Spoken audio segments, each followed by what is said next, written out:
जुन yes प्रभुको जन्म भएको नृत्य चाहिँ गरिरहेका छन् हेर्न सक्नुहुन्छ। बहुत नाटक चाहिँ यो गरिरहेका छन्। यसो कसरी जन्मको भिडियो हेर्न सक्नुहुन्छ। धनवान के घर का फाटक।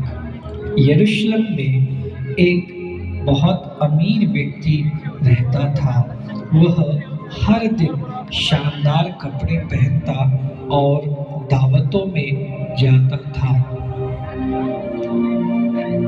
फाटक के बाहर लाजर नाम का एक गरीब बीमार आदमी पड़ा रहता था।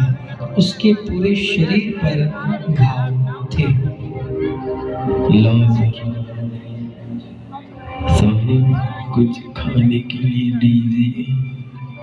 आपकी मेज के बचे कुचे टुकड़े ही से। धनवान व्यक्ति, मेरी मेज के टुकड़े और तुझे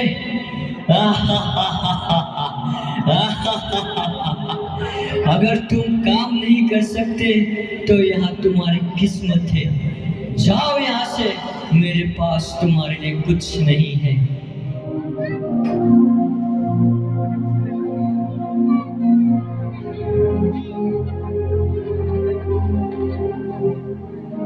नरेटर, लाजर भूखा और कमजोर होता गया।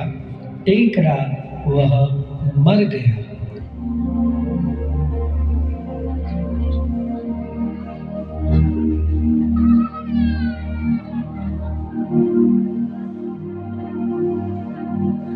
और स्वर्गदूत उसे अब्राहम के पास ले गए।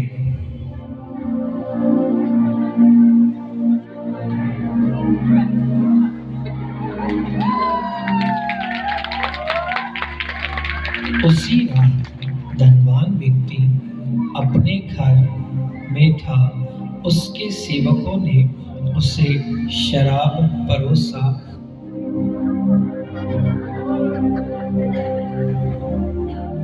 और उसके बाद धनवान व्यक्ति ने बहुत शराब पी।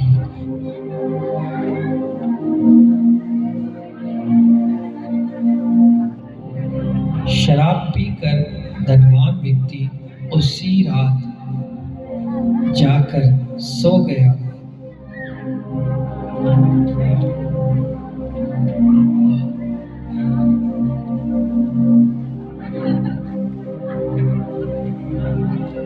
और वो उसी रात मर गया।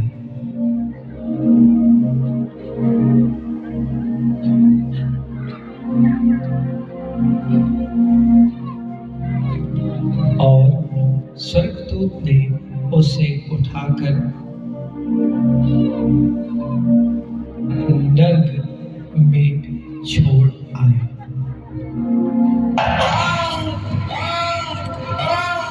हे पिता अब्राहम, मुझ पर दया कीजिए, रहम कीजिए। लाजर को भेजिए, उसकी मुंह पानी में डुबोकर मेरी जीभ ठंडी कर दे। मैं चल रहा हूँ। अब्राहम बेटा, याद है जीवन में तुम्हें सब अच्छी चीजें मिली और लाजर को दुख। तुमने उसकी कभी मदद नहीं की। अब वह यहाँ आराम में है और तुम दुख में, और हमारे बीच एक बड़ी खाई है, कोई पार नहीं जा सकता। तो कम से कम लाजर को मेरे घर भेज दीजिए। वहाँ मेरे पास भाई है, उन्हें चेतावनी दे दे ताकि भी इस यत्ना की जगह पर न आए। अब्राहम, उनके पास तो मूसा और भविष्यवक्ताओं की पुस्तकें हैं, वे उनकी ही सुने। लेकिन वे सुनते नहीं। अगर कोई मरकर उनके पास आए तो वे मर जाएंगे।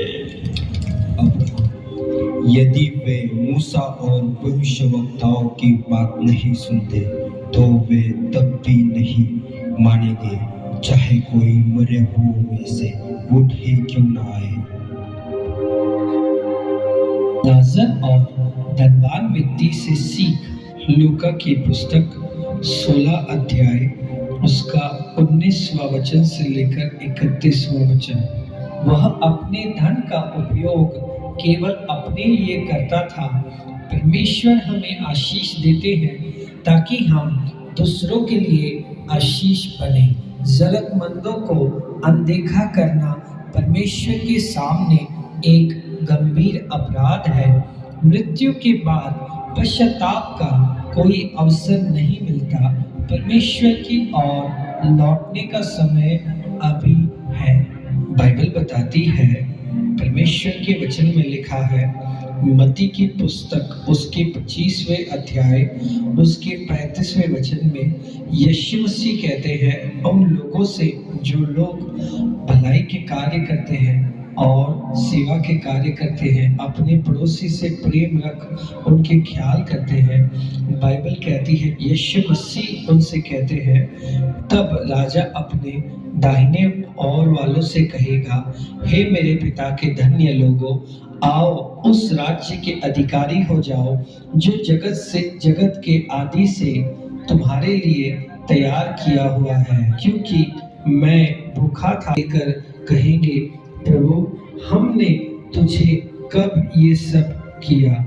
बाइबल कहती है, सच सच कहता हूँ कि तुमने जो इन मेरे छोटे से छोटे भाइयों से किया, किसी एक के साथ किया है, वह मेरे साथ किया है।